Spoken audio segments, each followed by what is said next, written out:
Hello, we are in Chapter 5, Section 5.6, Rationalizing Denominators.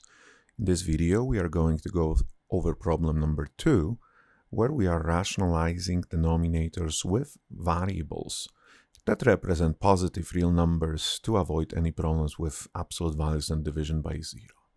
In this first one, it's just numbers, so we start with rewriting the cube root of a fraction as the fraction of cube roots, and acknowledging that 32 has a perfect cube factor of 8, which is 2 cubed, and it's further multiplied by 2 squared, which is 4, and doesn't have any perfect cube factors. So we get the cube root of 15 still on top, and the cube root of 2 cubed is just 2, and we are still left with the cube root of 2 squared.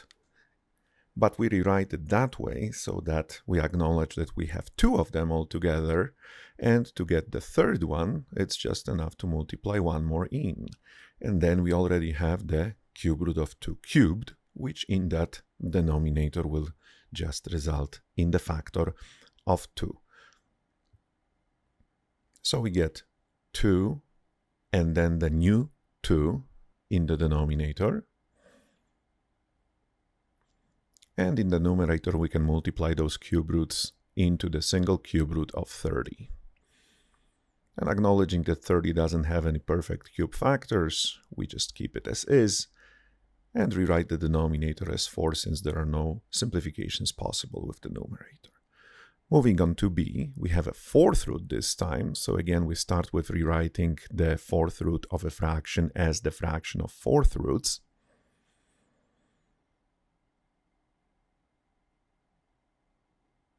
But in the denominator, again, we rewrite it as the fourth root of w squared, and acknowledge that we need 4 of them altogether to get just the radicand w, and we need 2 more since we just have 2, so we multiply by another fourth root of w squared into both the numerator and denominator.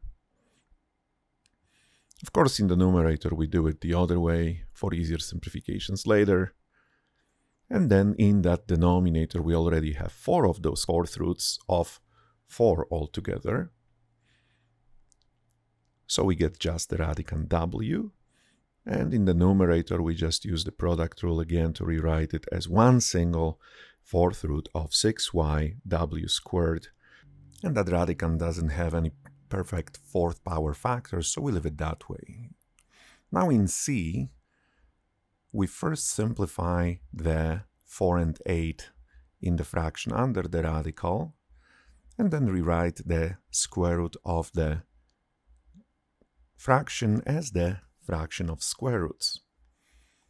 We are left with the square root of 2y in the denominator, so to rationalize it, we need to multiply it by another square root of 2y to have 2 of them together multiplied.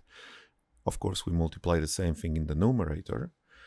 So then in the denominator, we get the radicand, which in this case is that whole thing 2y.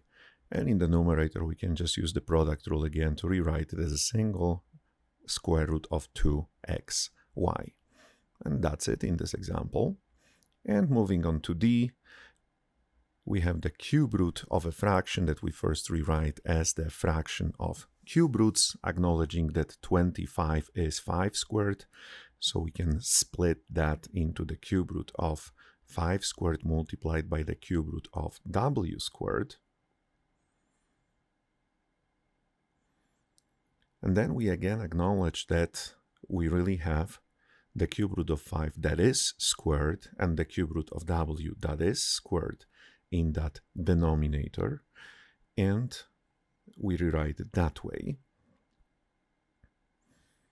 to acknowledge that we have 2 of those cubic root factors for each of those, and we need to multiply only 1 more to obtain 3 of them that will release the radicand in each case. So single cube root of 5 into both the numerator and denominator, and another single cube root of w into both the numerator and denominator. So again, starting with that denominator, we acknowledge that we have now 3 of those cube roots of 5 multiplied together to give us just the radicand 5.